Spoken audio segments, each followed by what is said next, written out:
Hi everyone, welcome to Om Brewok Story. Semoga kalian sehat selalu dan diberikan rezeki yang berkah ya. Kali ini Om akan membahas soal cerita film action yang berjudul Monkey Man keluaran tahun 2024. Film ini mengisahkan seorang pemuda yang berniat membalas dendam kematian ibunya. Selama 15 tahun dia memendam dendam itu sampai di titik dia bertemu dengan orang yang sangat dia cari. Oh iya, sebelumnya kalau suara Om agak beda, sorry ya, udah berapa hari ini Om lagi sakit. So, nggak usah pakai lama deh, langsung aja bumper Om Brewok Story.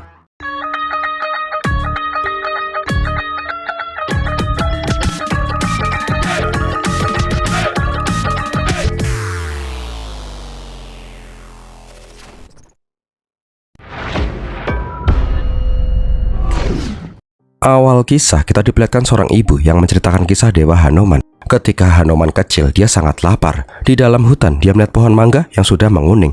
Dia pun memakan semua mangga di pohon itu. Karena masih lapar, Hanuman menggapai mangga terakhir.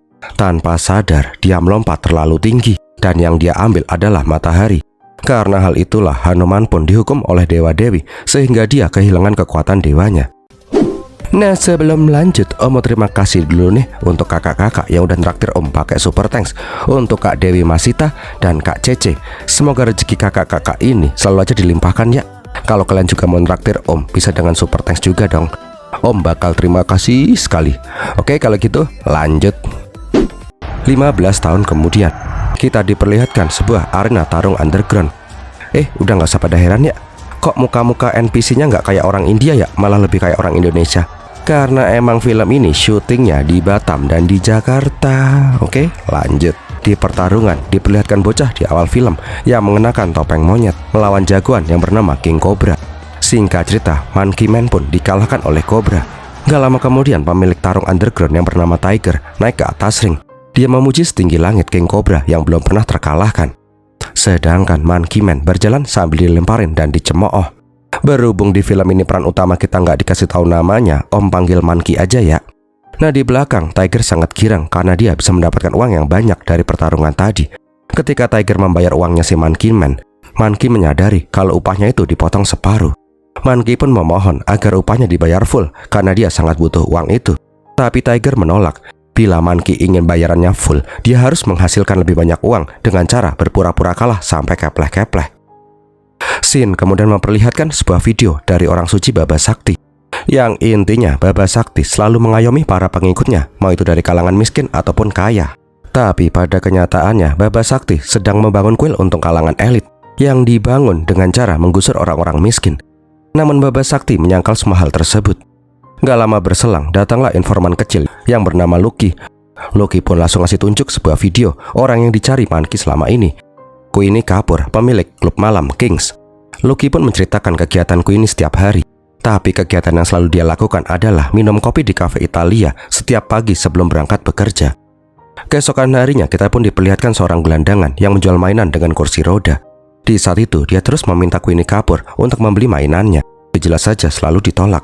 Di saat lengah, orang itu pun langsung nyopet dompetnya si Queenie. Dari orang itu, dompet Queenie terus berpindah-pindah sampai ke tangannya Monkey.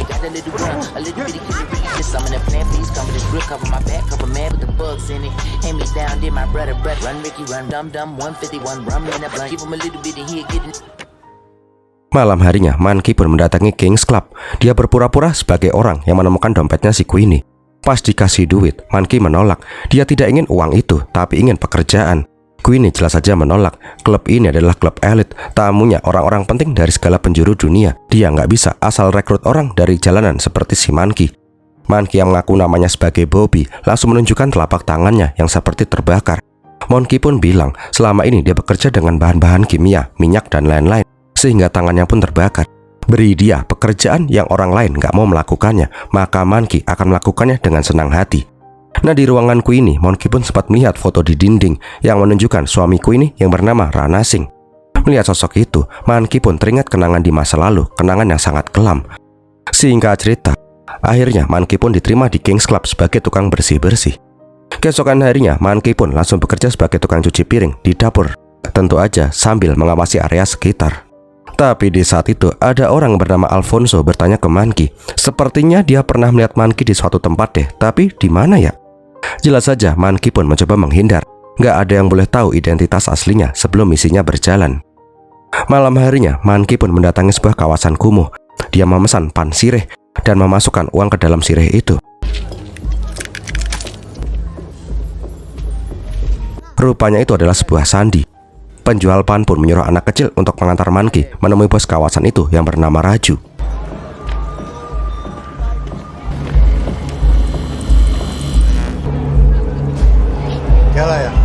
Rupanya Manki ingin membeli senjata ilegal. Karena uangnya nggak banyak, Manki pun hanya bisa mendapatkan sebuah pistol tua dengan jangkauan tembak yang sangat pendek. 38 caliber revolver. Close is good. Tapi hal itu sudah lebih dari cukup untuk si Manki. Keesokan harinya, Manki pun kembali bekerja, tapi dia nggak bisa membawa pistolnya karena pas masuk ke dalam klub ada metal detektor. Nah, pas mau mengantar teh ke Queenie, dia sempat melihat dari luar ada seorang wanita penghibur baru yang bernama Sita yang lagi diomelin sama Queenie. Ketika menyajikan teh, Manki pun terus menguping pembicaraan Queenie yang berbicara di telepon. Ternyata nggak cuma menjalankan bisnis klub malam, Queenie juga menjalankan bisnis perdagangan cewek-cewek dari segala penjuru dunia untuk dijadikan wanita penghibur di Kings Club. Nggak lama kemudian Alfonso pun datang. Queenie pun marah karena ada tamu VIP yang komplain karena nggak dibawain kokain dengan kualitas bagus. Sebagai calon narkoboy untuk Kings Club, Queenie ingin narkoboy dengan kualitas terbaik. Alfonso itu nggak perlu khawatir soal keamanan karena suaminya akan menghandle semuanya. Mendengar itu, Manki pun langsung menghampiri si Alfonso. Dia ingin mendekati itu mas-mas agar dia bisa mendapatkan akses lebih dekat ke ranah Sing. Alfonso jelas saja nggak mau mendengarkan omong kosong si Manki. Tapi Manki yang tahu Alfonso itu sangat suka uang, menyuruh si Manki mendatangi area tarung underground. Pasang taruhan besar ke lawan Monkey Man karena Monkey Man akan KO di babak ketiga. Alfonso jelas saja penasaran, kenapa Manki bisa tahu sedetail itu. Manki cuma bilang kalau semua berjalan sesuai dengan apa yang dia bilang. Manki ingin promosi jadi pelayan di tempat VIP. Singkat cerita, acara tarung underground pun dimulai. Seperti yang dia bilang sama si Manki, Monkey Man kalah di babak ketiga sehingga Alfonso pun dapat cuan besar. Karena hal itu jugalah Manki bisa menjadi pelayan di ruangan VIP. Di sana Alfonso memperkenalkan semua tamu-tamu penting. Intinya sih, semua yang dilihat Manki di sana biarkanlah tersembunyi di sana. Semua mafia, pengusaha, pejabat banyak yang menjadi pelanggan Kings Club. Nah, pas nanya di mana Rana Singh biasanya nongkrong, Alfonso bilang kalau bos besar nggak mungkin nongkrong di sini. Dia hanya akan nongkrong di ruangan VVIP. Setelah bekerja, Alfonso pun mengajak Manki ke parkiran yang dipenuhi mobil-mobil sport keluaran terbaru. Dan mobilnya si Alfonso itu bajai dong. Wis lah karepmu bos. Tapi jangan salah, tuh bajai udah dipasangin turbo sama nos, jadi langsung ngacir. Kurang Jakarta apalagi nih Sin. Nah di saat itu Alfonso pun bertanya, kenapa tangannya si Manki bisa sampai kayak gitu? Belum juga dijawab, Alfonso udah tahu jawabannya. Pasti karena kebanyakan ngocok kan. Nah suatu hari pas lagi menuangkan wine, ada tamu yang protes. Cuman gara-gara Manki salah nuangin red wine ke gelas white wine. Sita yang lihat itu mencoba membantu si Manki dengan menyodorkan gelas yang benar. Ketika tuh tamu grepe-grepe si Sita, entah kenapa emosinya si Manki pun jadi kacau. Dia langsung teringat kenangannya di masa lalu, ketika kampungnya diserbu oleh polisi dan diusir dari rumahnya.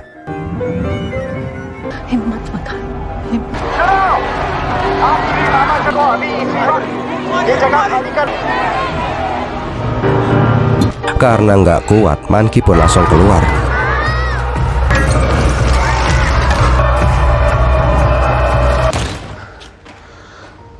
Pas menenangkan diri, dia melihat seekor anjing. Merasa nasibnya sama kayak anjing di jalanan itu, Manki mencoba memberikan makan tuh anjing. Di saat itu, Sita pun muncul dan memberitahu Manki agar jangan memberi tuh makan anjing liar. Sekali diberi makan, dia akan terus datang dan berharap makanan dari si Manki. Nah di kala itu, mereka pun sempat berbincang tentang kehidupan berat mereka di kota besar. Setelah itu, kehidupan Manki pun terbilang monoton. Malam hari setelah bekerja, dia berlatih menembak. Besoknya dia masuk kerja, ngepel jadi pelayan, bertarung di arena underground, kalah babak belur. Kegiatan itu terus saja berulang sambil menunggu kesempatan untuk bisa masuk ke ruangan VVIP dan membunuh Rana Singh. Sampai di titik Manki mau menjalankan misinya. Dia memang nggak bisa membawa masuk pistol, tapi dia memanfaatkan Kire untuk membawa masuk pistolnya itu.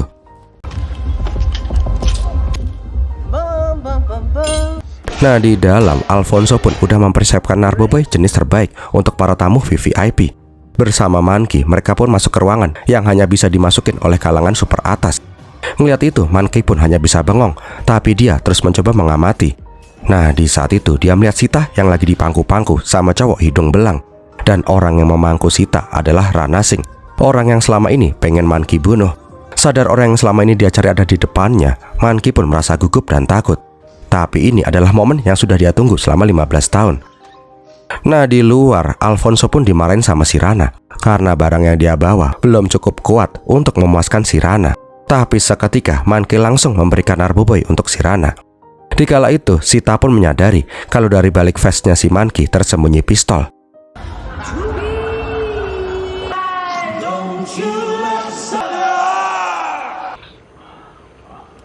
Nah, pas Rana masuk ke dalam toilet, Monkey mengikutinya sampai ke dalam. Sambil menodongkan pistol, Monkey bilang kalau semua ini demi mendiang ibunya yang telah Rana bunuh. Sialnya, di dalam toilet itu ada orang lain sehingga Rana pun berhasil menjatuhkan si Monkey. Sempat terjadi pergulatan di sana. Sontak suara tembakan membuat semua tamu langsung berhamburan keluar.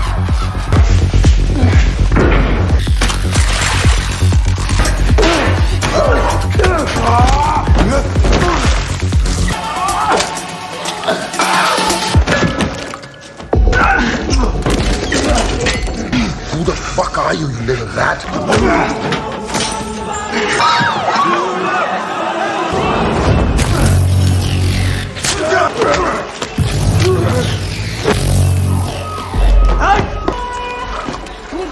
Bangkainya Rana itu terlalu kuat untuk si Monkey.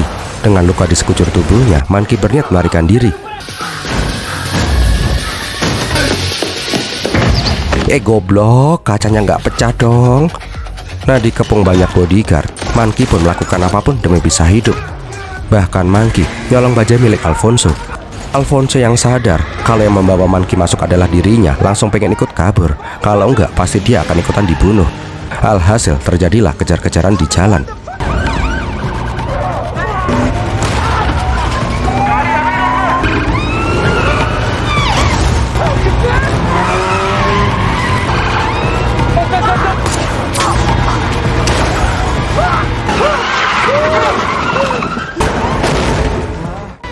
Nah, pas udah mau berhasil lolos, Monkey hampir aja nabrak anak bocil yang giginya ompong.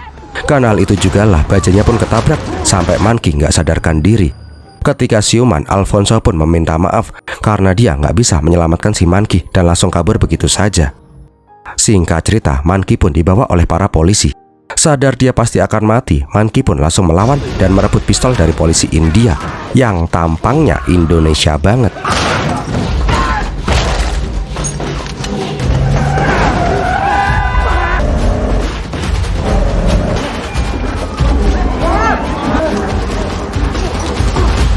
Dengan sisa-sisa kekuatannya, Monkey melarikan diri memasuki sebuah lokalisasi. Gara-gara hal itu jugalah preman yang bernama Udin nggak terima karena ini orang membawa polisi masuk ke tempatnya. Udin pun langsung menyerang si Monkey pakai kampak.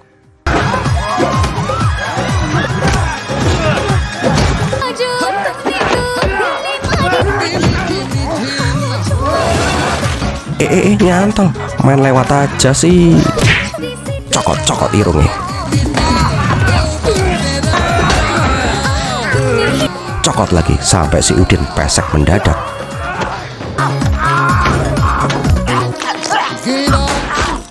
Sialnya polisi keburu datang. Singkat cerita, Monkey pun tumbang pas ditembak oleh sniper dan terjatuh ke sungai Citarum. Dikala itu, Monkey pun sempat melihat kilas balik kehidupannya dulu pas masih memiliki ibu. Scene kemudian menunjukkan ada orang yang berusaha menyelamatkan si Monkey dari luka tembaknya. Ketika terbangun, Monkey pun sadar dia berada di sebuah kuil di bawah tanah. Terlihat juga seorang pria tapi wanita. Itulah pokoknya. Orang itu bernama Alpha, penjaga kuil. Nah, pas mau pergi, Alpha menahan si Monkey. Karena kalau Monkey keluar sekarang, polisi pasti akan langsung menangkap si Monkey. Alpha pun menyarankan Monkey tinggal dulu sementara waktu sampai dia siap kembali ke dunia atas. Di saat yang bersamaan, kita pun diperlihatkan kuil sekte Baba Sakti. Di dalam ruangan, Rana menemui Baba Sakti. Baba bertanya siapa orang yang berniat membunuh si Rana. Rana pun nggak tahu. Tahu-tahu tuh orang datang dan bilang ingin membalas dendam kematian ibunya. Baba Sakti nggak mau tahu kalau ada orang yang berani macam-macam dengan mereka, orang itu harus mati. Nah, di lain sisi, Alfonso melihat berita tentang aksi percobaan pembunuhan Inspektur Polisi Rana.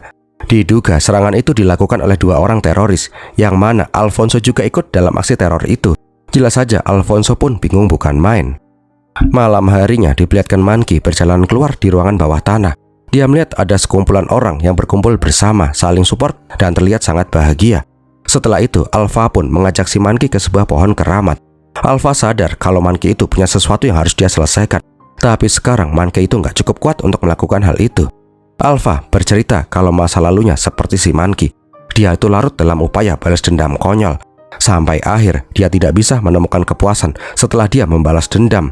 Tapi kalau Monkey tetap ingin melakukan apapun yang dia inginkan, Alpha akan membantu si Monkey. Alpha pun langsung mengambil akar pohon suci dan meraciknya menjadi obat. Setelah Monkey siap, Alpha meniupkan obat itu ke Monkey. Seketika Monkey pun berhalusinasi. Ia pun bisa melihat dengan jelas ingatan masa kecil yang kabur. 15 tahun yang lalu, ketika Monkey masih kecil, dia dan seluruh warga desa lagi asik melihat pertunjukan boneka. Namun seketika polisi menyerbu dan mengusir semua orang dari tanah leluhur mereka. Diperlihatkan kalau kampung halamannya pun dihancurkan oleh polisi atas perintah Rana Singh. Rupanya Rana ini mendapat perintah juga dari Baba Sakti, karena tempat itu ingin Baba ubah menjadi kuilnya. Tanpa belas kasih, warga desa pun dibunuh, dibakar, dan disiksa oleh para polisi. Sedangkan Baba Sakti hanya melihat dari dalam mobilnya. Dikala itu, ibunya Monkey menarik Monkey ke rumah. Dia meminta si Monkey bersembunyi di atas loteng dan nggak boleh bersuara apapun yang terjadi. Nggak lama kemudian, Rana pun masuk ke dalam rumah. Lihat tubuh molek ibunya si Monkey, Rana pun tergiur dan pengen memperkaos ibunya si Monkey. Di saat itulah, ibunya Monkey berhasil melukai kupingnya si Rana. Tapi gara-gara hal itu jugalah Rana pun marah dan langsung menyiksa ibunya itu tanpa rasa ampun. Bahkan Monkey melihat semua kejadian itu secara langsung. Setelah Rana puas, dia menuangkan bensin dan membakar ibunya Monkey. Itulah kenapa tangannya Monkey terbakar, karena pas masih kecil dia ingin menyelamatkan ibunya, tapi hasilnya sia-sia. Karena sudah bisa melihat ingatan semua kenangan buruknya, rasa dendam Monkey pun semakin besar. Dia berniat membunuh Rana dan Sakti apapun resikonya. Tapi Monkey bingung, kekuatannya masih belum cukup untuk membunuh si Rana. Ketika melihat si Monkey yang memukul Sansak sambil emosi, Master Tabla mencoba mengetuk tablanya dengan ritme yang pas. Gara-gara hal itu jugalah Monkey bisa memukul jauh lebih akurat dan lebih presisi. Selama beberapa bulan, Monkey pun terus berlatih dan mempersiapkan diri untuk misi balas dendamnya. Tapi di luar terjadi kerusuhan besar. Calon Perdana Menteri baru, Ades Joshi, menyerukan gerakan penghapusan minoritas. Walaupun banyak yang menentang, Ades Joshi yang didukung Baba Sakti tidak gentar dan terus menyerukan pernyataan rasis. Sampai suatu hari, ada orang anggota kuil Alpha yang digebukin sampai hampir mati oleh pengikut Baba Sakti.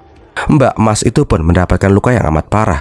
Tapi Alpha dan yang lain pun bingung. Mereka nggak punya cukup uang untuk membawa tumas Mbak ke rumah sakit, dan hanya menunggu ajal tumas Mbak hingga tiba. Alpha pun bilang, andaikan mereka punya banyak uang, mereka bisa menyewa preman untuk menjaga mereka. Melihat itu, Monkey pun bingung harus gimana. Setelah berpikir, Monkey membuka kotak amal kuil dan mengambil uangnya. Setelah itu, Monkey pun langsung pergi meninggalkan kuil. Nah, di lain tempat, kita diperlihatkan Alfonso yang terus melarikan diri dari kejaran polisi. Nggak sadar, dia malah sampai ke arena tarung underground. Nah, di dalam, Loki pun membawa tas penuh dengan uang dan bertaruh besar untuk kemenangan Monkey Man. Singkat cerita, pertarungan pun dimulai antara Monkey Man dan King Cobra, musuh yang belum pernah Monkey kalahkan.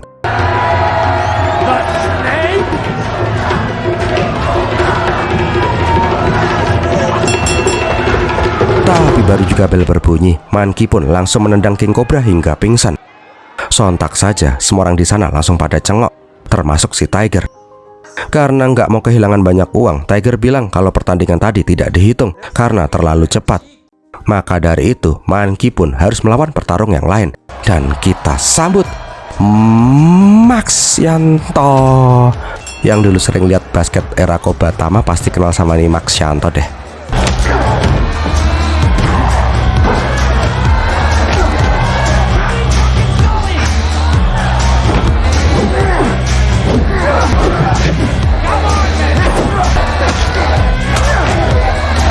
Singkat cerita, walaupun udah pakai pemukul bisbol berduri, Max Yanto tetap aja kalah dari si Monkey.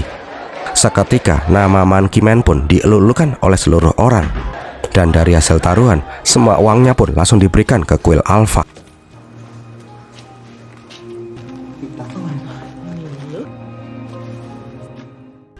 Setelahnya, Monkey pun langsung pengen membalas dendam karena dia merasa dia udah siap. Di lain sisi, kita diperlihatkan Baba Sakti mendatangi sebuah gedung.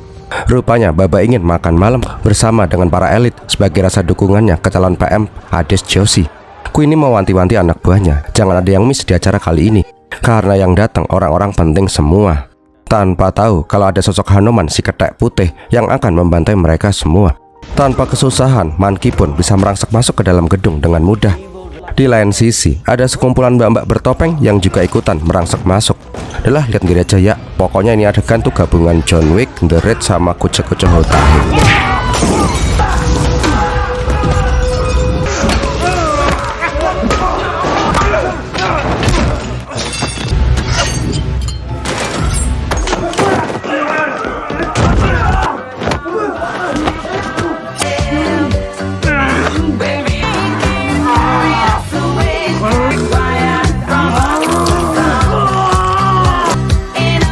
This one, my guru.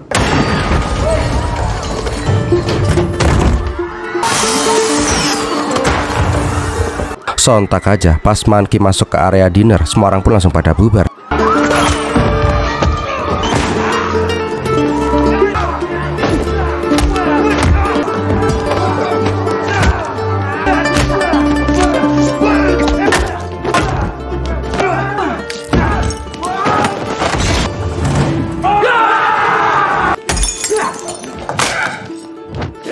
Sialnya, Monkey itu malah kekepung bodyguard yang sangat banyak. Tapi tenang, datanglah bala bantuan, mas-mas tapi mbak-mbak. Gengnya Alpha datang untuk membantu si Monkey. Tawuran deh.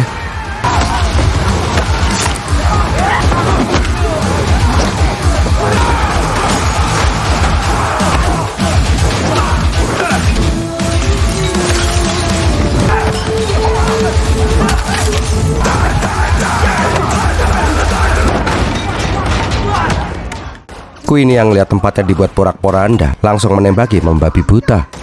Dan saat hendak menembak si Monkey, dari belakang Sita menembak Queenie terlebih dahulu.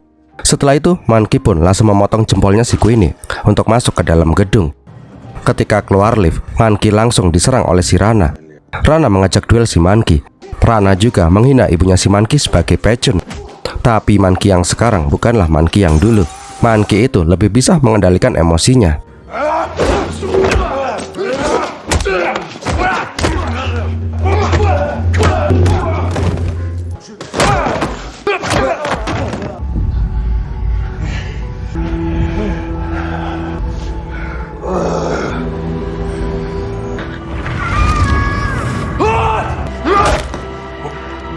Alhasil, dia pun bisa mengalahkan si Rana. Akhirnya, dendam selama 15 tahun bisa terbayar tuntas oleh si Monkey. Pas ngeliat si Hades Joshi yang ketakutan, Monkey hanya memandanginya karena dia tuh nggak ada urusan dengan si Hades. Sekarang targetnya adalah si Baba Sakti, otak semua dari masalah yang diderita oleh si Monkey. Nah, di lantai paling atas, Monkey melihat si Baba yang terduduk santai. Dia bilang kalau kegelapan sudah menguasai si Monkey. Setelah ngasih ceramah yang nggak penting babar blas, Baba Sakti mamerin bakyak sucinya, bakyak yang sudah berusia ratusan tahun. Tapi dari bakyak itu, Baba Sakti langsung mengeluarkan pisau assassin dan menikam si Monkey. Ketika mau menikam kedua kalinya, Monkey berhasil menahan. Dia pun bisa mengembalikan keadaan dan langsung menghujani tubuh Baba Sakti dengan pisau bakyak. Di saat udah keplek-keplek sakratul maut, Baba Sakti memohon untuk diampuni.